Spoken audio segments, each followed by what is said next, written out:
Este libro, Un pájaro redondo para jugar, de Galo Mora Witt, con el Che Guevara, con una pelota en sus manos en la tapa, es toda una sorpresa para quien les habla, porque recibimos a Galo Mora Witt, en tanto hombre de la política profunda e importante de Ecuador y de nuestra América, pero no como alguien que se ha vinculado con el fútbol como un hecho que me parece es parte de su vida, mucho más de lo que uno puede imaginar. Muchas gracias, Víctor. Un abrazo y gracias también por dedicar la mirada a mi país, al Ecuador. Bueno, yo creo que es una pasión universal, sin duda alguna. Tiene que ver con la memoria, tiene que ver con las imágenes de esa memoria, que afortunadamente los recuerdos que a veces se acomodan no han podido obnubilar.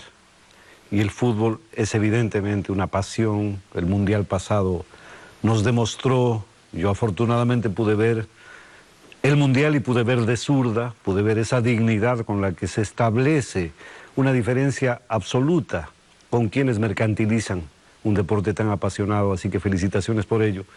Y bueno, esta pasión viene de la infancia. Hablo, y en el caso particular del Ecuador, de Alberto Spencer, el ídolo lejano que teníamos y el único que existía para entonces. Luego hemos jugado 3 mundiales, algo es algo, ¿no?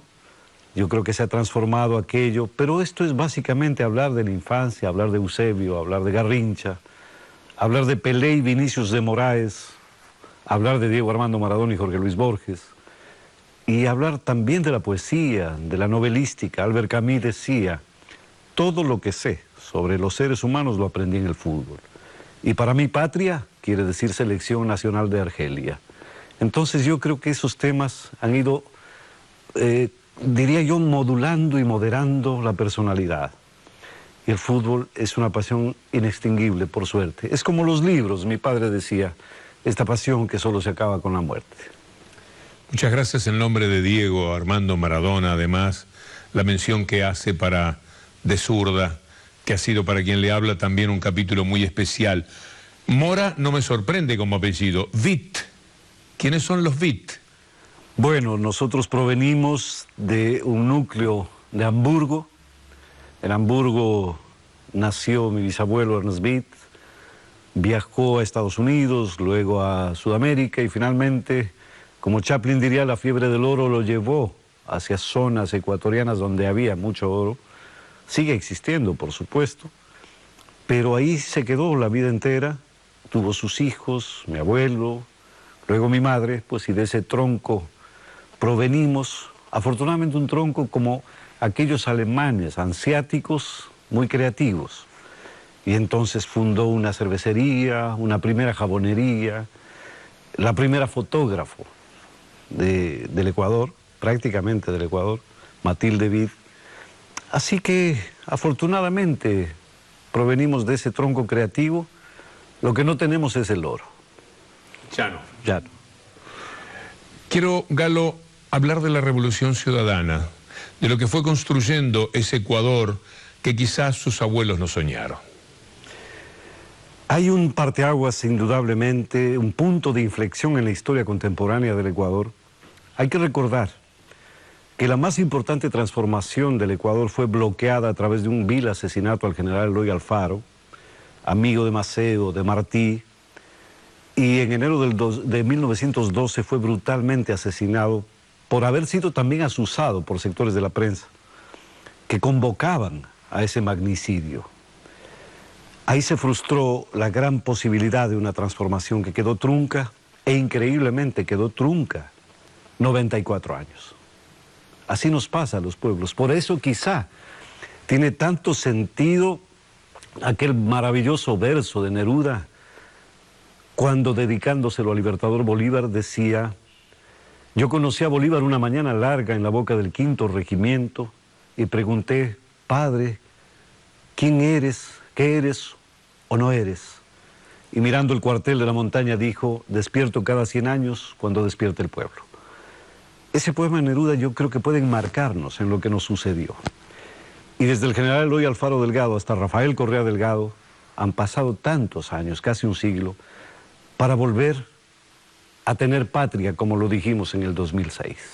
recuperar la dignidad, recuperar un puesto en la historia no como protagonistas individuales, sino que ese individuo se haga social y que sean los humildes, los pobres, los marginados de toda la vida, los condenados de la tierra, en la voz de Fanon, o los humillados y ofendidos, en la voz de Dostoyevsky, los que tengan el protagonismo verdadero.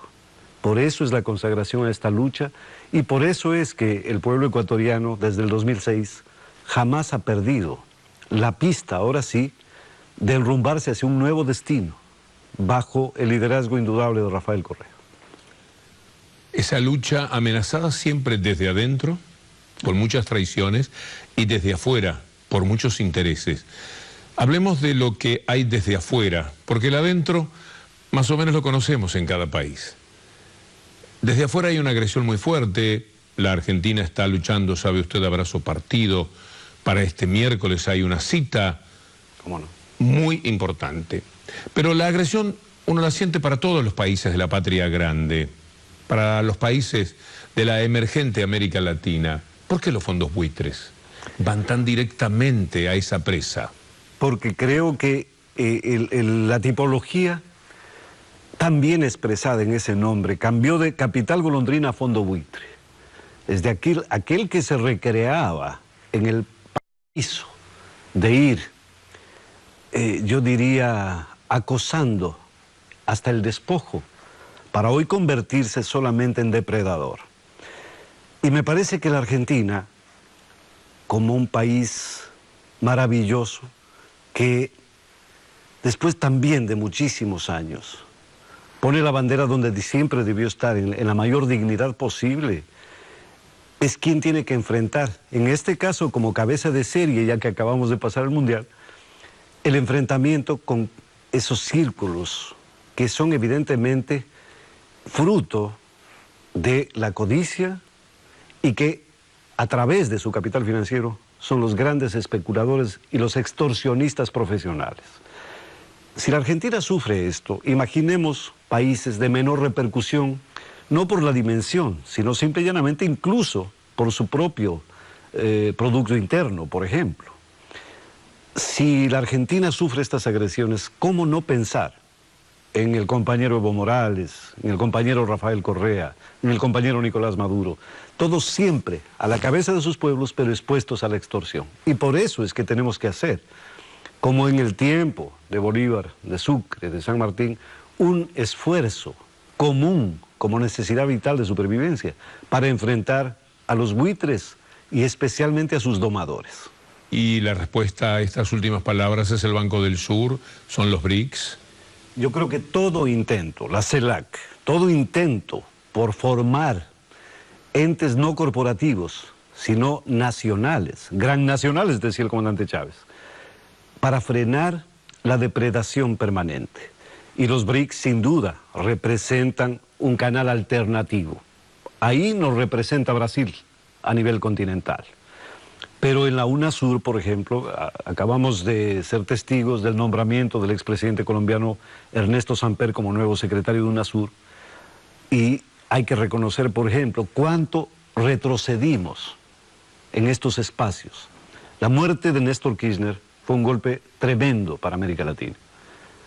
Y al comandar la Secretaría de UNASUR le había dado no solo la dignificación que ese rango merece, sino una posición ideológica y política de defensa de la patria grande.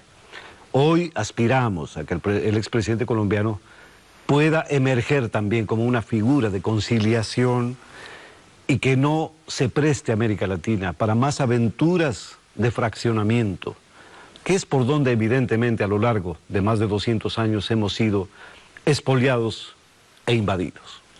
Al mismo tiempo que se desarrolla esa lucha, hay que afrontar la melancolía de los que construyeron un mundo tan egoísta y tan desigual en América Latina y están al acecho y quieren volver y pugnan y lo hacen a través de los medios de comunicación hegemónicos, a través de ese poder económico internacional que muchas veces actúa en nombre de ellos, de los de adentro. ¿Cómo va esa lucha? ¿Cómo la ve? Yo diría que nostalgia, saudade, melancolía son palabras poéticas demasiado hermosas para que ellos sean los depositarios o destinatarios de palabras así. Me gusta como lo dice, porque es verdad que lo de capital es golondrina, saludía una palabra, golondrina es más bella que buitre.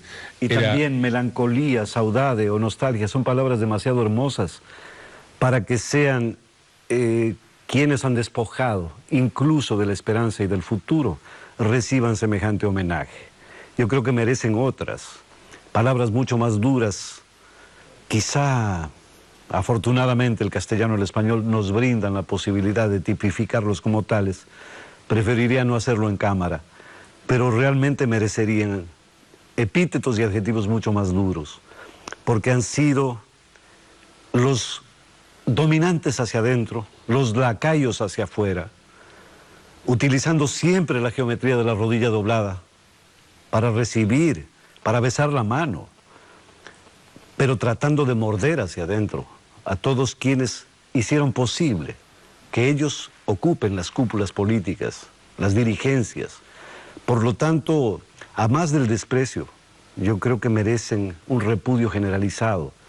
¿Quiénes han manejado deuda externa, por ejemplo? Siendo ministros de nuestros países. Sin embargo, manejaron deuda externa, expoliando a la gente más humilde de la patria, porque convertían, por ejemplo, la deuda privada en pública. Ya nos pasó a nosotros en el 83. Y en el 99 tuvimos la crisis más grande, en la confiscación del ahorro privado.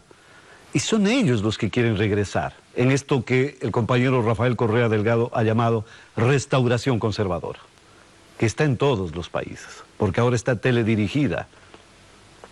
Evo Morales decía con mucha razón, en Estados Unidos no hay golpes de Estado porque no hay embajada norteamericana allí. Y esa increíble, diríamos, paradoja se convierte en moraleja, porque evidentemente quien asusa todo esto es un poder imperial que quiere manejar su único círculo polar de poder, y lo vemos extendido en la Franja de Gaza, en América Latina, tratando de cooptar y copar todos los espacios posibles para que ese aberrante capitalismo pueda seguir manejando el mundo. Así tenga que ir a Ecuador, aspiro a que no sea este el único capítulo de un encuentro con usted, Galo. Ha sido hasta musical escucharlo. Muchas gracias, Víctor. A usted. Y ojalá pueda disfrutar de este pájaro redondo para jugar, que es una bellísima expresión del poeta argentino Héctor Negro en un poema. Aquí también hay mucha poesía de Miguel Hernández, de Rafael Alberti, de tantos extraordinarios seres humanos que le dedicaron un ojito también a eso de pasar del césped al papel. Galo Mora Witt ha sido nuestro entrevistado, que orgullosamente compartimos con ustedes a través de Voces de Cambio. Voces de Cambio. Como pocas veces uno puede asistir casi a una partitura musical de un discurso tan importante para nuestra América. Amigos, nos reencontramos en la próxima semana y será un placer. Muchas gracias.